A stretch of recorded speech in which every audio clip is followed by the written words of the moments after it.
All right, this is the #1 most important thing that you can learn, not only to protect your back, not only for performance, but also for your efficiency.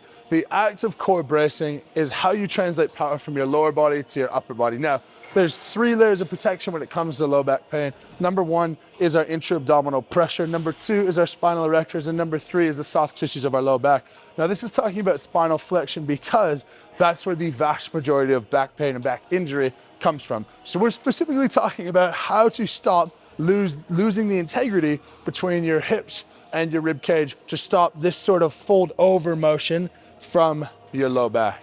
So we're gonna go over bracing today, but before we do, I wanna talk about what the core actually is. The core is really 3 sides to a cylinder. The top of the cylinder is the diaphragm, the bottom of the cylinder is the pelvic floor, and the middle of the cylinder is really every muscle in between, including your rectus abdominis, your transverse abdominis, your obliques, your multifidus, your spinal erectors, your lats, everything in that area. And making those work efficiently for you is gonna be the key for you to get to the next level. So, breaking down those areas. #1, diaphragm. The diaphragm is just how we move our lungs. So it is a dome-shaped structure that separates organs on top, our heart and our lungs, from our organs at the bottom, our stomach, our intestines, everything that is involved in digestion. This tissue, when it contracts, it moves down, and our lungs passively expand down with it. The only other way that we can breathe is by contracting our intercostal muscles, which are muscles between our ribs, and that flares your rib cage up, which is why the only 2 ways that you can watch someone breathe is through expansion of the stomach or expansion of the rib cage. Now, when we talk about intra-abdominal pressure, we first need to be experts at contracting the diaphragm. Now, the one thing I'm not gonna talk about is controlling the pelvic floor, simply because I'm not an expert in it. But it's uncomfortable to talk about for some people. We'll cover it briefly.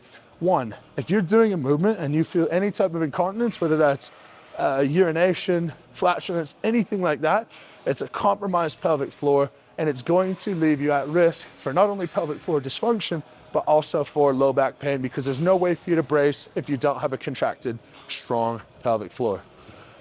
So what we're gonna do is we're gonna focus primarily on the diaphragm and how we can coordinate that with our abdominal muscles, or every muscle between pelvis and rib cage, and how can we use those efficiently to be able to support our movements. So first thing you're gonna do is you're gonna come onto the ground. And we're just gonna lie with one hand on our sternum and one hand on our stomach. Remember, there's only 2 ways for us to breathe. 1 is contracting ribs and elevating the rib cage. 2 is contracting the diaphragm and raising the stomach. So what we wanna do is take nice deep breaths, have our stomach hand move, and have our sternum hand stay nice and still, and it should look like this.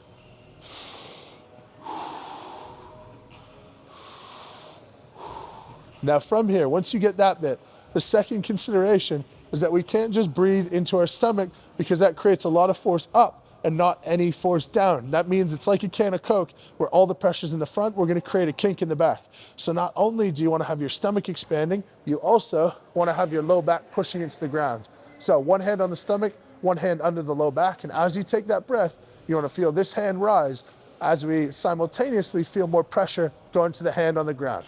Okay, so that should look like this.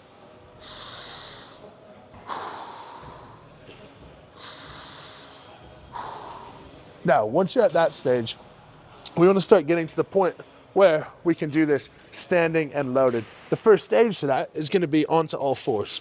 Now, when we're on all fours, we're going to use the exact same principle. You won't be able to see through my shirt, but you should be expanding the back towards the ceiling and the stomach towards the ground without twerking. Okay, so we're here. Pelvis is locked in a neutral position. We breathe into the stomach.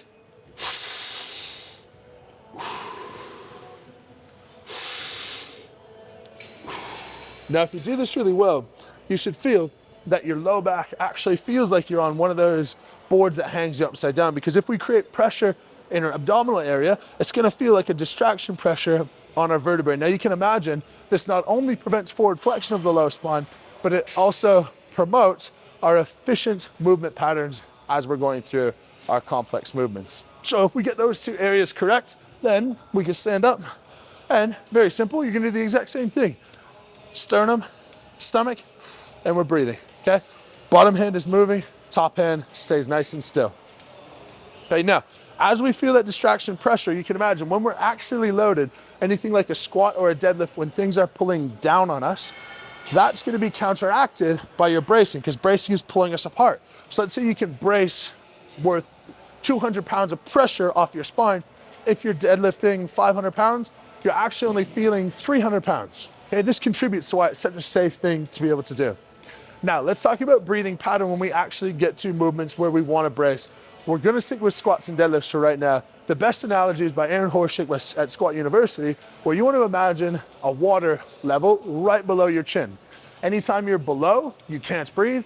Anytime you're above, you can breathe. Reason being, our spine is incredibly good at being loaded straight up and down. So if I have load on my back here, I can not brace and be completely safe. As soon as we're here, we're going to create that flexion on our spine, which creates a shear force. And shear force is what we want to avoid. Compression forces, for the most part, are going to be okay. So we're up here and we get into our movement. Let's say we're squatting. You're going to take a big breath. Stomach comes out, back is expanding, rib cage comes down, pelvic floor is contracted like you're trying not to go to the washroom, and then we squat. You stand up, now is the time to breathe. And you want to breathe every single time when you're going through your reps, okay? You never want to hold your breath up and down, up and down, up and down. If you're doing constant tension, your breathing pattern should look like this.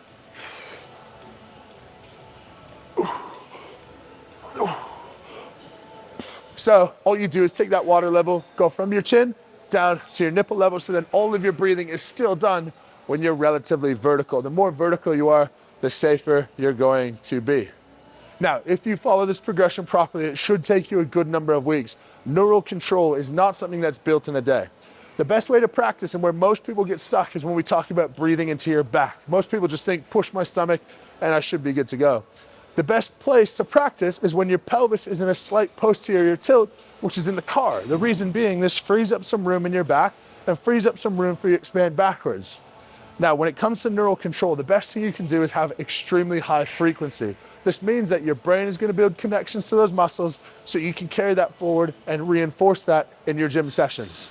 So as we're working through this sequence, we want to start with every single day, multiple times per day, just practicing on breathing into our stomach, breathing into our back. Once we can go past that, that's when we start to decrease the frequency, where if you add a bit of load, we might be able to do that 3 or 4 times a week and have a really good return when we're doing our squats, our deadlifts, our overhead press. There's really no axial loaded movements that we shouldn't be bracing to one extent or another. Thanks a lot for watching, guys. Please put in the comments if you've dealt with back pain before. I think we all have who have lifted heavy, but where do you think you are in this progression, and how do you think you're going to be able to improve the fastest? I promise you, this is the #1 way to make yourself more efficient in compound lifts, and you're just going to expose the strength that you already have.